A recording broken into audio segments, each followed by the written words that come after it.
Student, आपका स्वागत है हमारे यूट्यूब चैनल में। Good morning. आज हम 7वीं कक्षा की वर्कशीट नंबर 20 करेंगे। सामाजिक विज्ञान भूगोल कक्षा 7। इधर आप लोगों को अपना नाम डालना है, इधर अपने क्लास टीचर का नाम, शिक्षा निदेशालय, राष्ट्रीय राजधानी क्षेत्र दिल्ली। चलिए अब वर्कशीट में आगे बढ़ते हैं।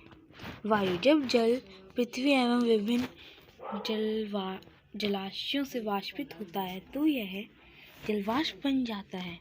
वायु में किसी भी समय जलवाष्प की मात्रा को आर्द्रता कहते हैं। जब वायु में जलवाष्प की मात्रा अत्यधिक होती है तो उसे हम आर्द्र दिन कहते हैं। जैसे जैसे वायु गर्म होती जाती है, इसकी जलवाष्प धारण करने की क्षमता बढ़ती जाती है और इस प्रकार यह और अधिक आर्द्र हो जाती है। आर्द्र दिन में कपड़े सूखने में काफ़ी समय लगता है एवं हमारे शरीर से पसीना आसानी से नहीं सूखता और हम असहज महसूस करते हैं। जैसे कि बहुत ज़्यादा गर्मियों में काफ़ी पसीना आता है, वो जल्दी नहीं सूख पाता। गर्मियों की बात है, गर्मियों में आर्द्र दिन हो जाता है। इधर बताया गया है ना, जलवायु। जब वायु में जलवाष्प की मात्रा अत्यधिक होती है तो उसे हम आर्द्र दिन कहते हैं।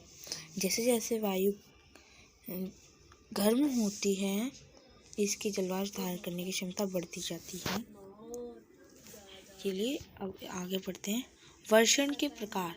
वर्षा के प्रकार ये है संवहनी वर्षा, चक्रवाती वर्षा और पर्वतीय वर्षा।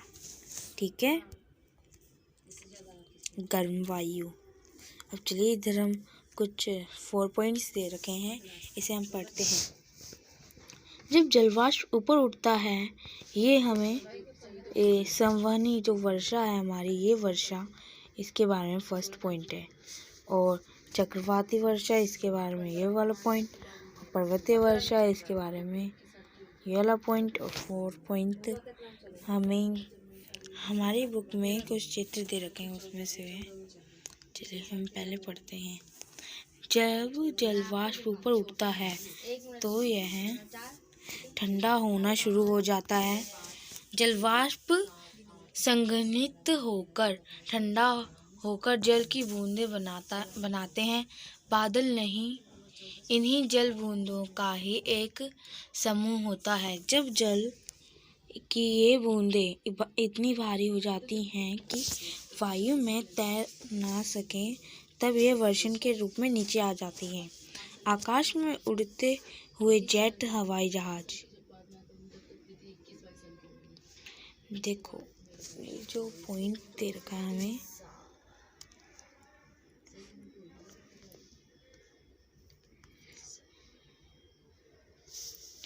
पीछे सफ़ेद पद चिन्ह छूट जाते हैं। जो आकाश में हम रॉकेट नहीं कहते, जिसे रॉकेट जा रहा है, तो ये वही है। चलिए आगे पढ़ते हैं। इनके इंजनों से निकली नमी संघनित हो जाती है। वायु के गतिमान न रहने की स्थिति में यह संघनित नमी कुछ देर तक पथ के रूप में दिखाई देती है। पृथ्वी पर जल के रूप में गिरने वाला वर्षण वर्षा कहलाता है। ज़्यादातर भौम जल वर्षा जल से ही प्राप्त होता है। पौधे जल संरक्षण में मदद करते हैं। जब पहाड़ी इसमें बोला गया है, तो देखो ये पर्वतीय है ना, ये इसका पॉइंट है, इसका पॉइंट।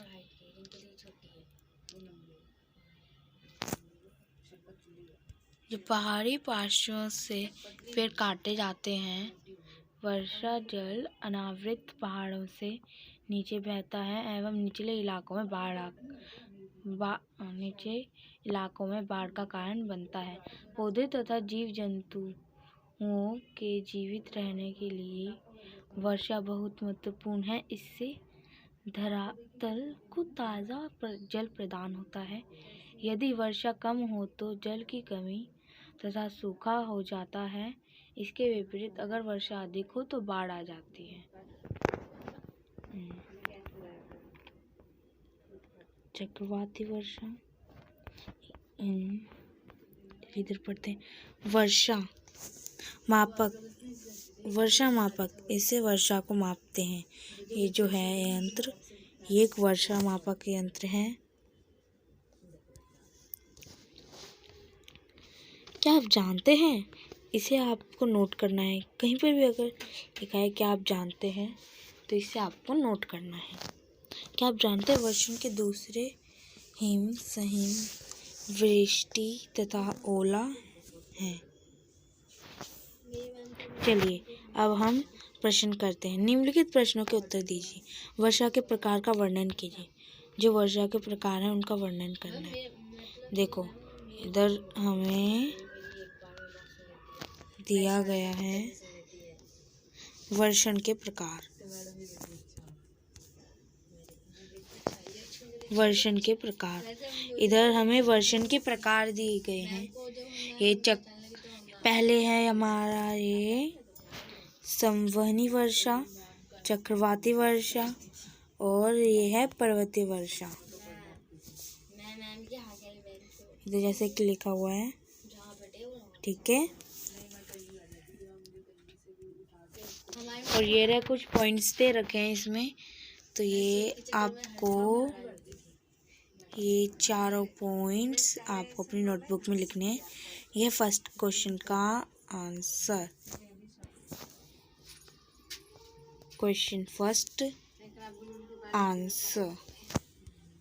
ओके, चलो सेकंड क्वेश्चन पढ़ते हैं। वर्षा के दिनों में गीले कपड़ों को सूखने में अधिक समय क्यों लगता है? वर्षा के दिनों में गीले कपड़ों को सूखने में अधिक समय क्यों लगता है? चलिए करते हैं इसका आंसर। देखिए ये रहा हमारा आंसर, आप इधर कर सकते हैं। ये हमारा आंसर है। वर्षा के दिनों में गीले कपड़ों को सूखने में अधिक समय क्यों लगता है? ये रहा हमारा आंसर। वायु में किसी भी समय जलवाष्प की मात्रा को आर्द्रता कहते हैं। जैसे जैसे वायु गर्म होती जाती है, इसकी जलवाष्प धारण करने की क्षमता बढ़ती जाती है और इस प्रकार यह और अधिक आर्द्र हो जाती है।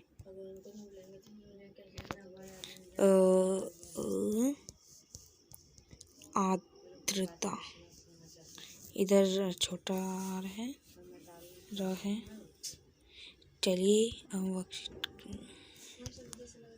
चलिए अब हम अपना तीसरा प्रश्न करते हैं। आपके अनुसार दिल्ली में किस माह में वर्षा सबसे अधिक होती है? चलिए करते हैं इसका आंसर। देखिए ये रहा इसका आंसर। आपके अनुसार दिल्ली में किस माह सबसे अधिक वर्षा होती है? जुलाई और अगस्त, इन माह में हमारी सबसे अधिक वर्षा होती है दिल्ली में। चलिए अब हम फोर्थ क्वेश्चन करते हैं। फोर्थ क्वेश्चन हमारा चौथा प्रश्न है। वर्षा के दिनों में आपके द्वारा अनुभव की गई किसी महत्वपूर्ण घटना का वर्णन कीजिए। जो वर्षा में हमारे साथ कोई भी आपके साथ घटना घटी है, उस घटना का वर्णन कीजिए। चलिए अब करते हैं इसका आंसर। देखिए ये रहा इसका आंसर। वर्षा के दिनों में आपके द्वारा अनुभव की गई कुछ महत्वपूर्ण घटना का वर्णन कीजिए। हाँ, ये रहा इसका आंसर। आप इधर आंसर कर सकते हैं। आप ये आंसर कर लो। चलिए अब हम चलते वक्त हमारी वर्कशीट कंप्लीट हो चुकी है। अगर आपको कोई भी डाउट है तो आप कमेंट बॉक्स में पूछ सकते हैं। अगर आपको ये वीडियो अच्छी लगी तो इसे लाइक ज़रूर करना। धन्यवाद।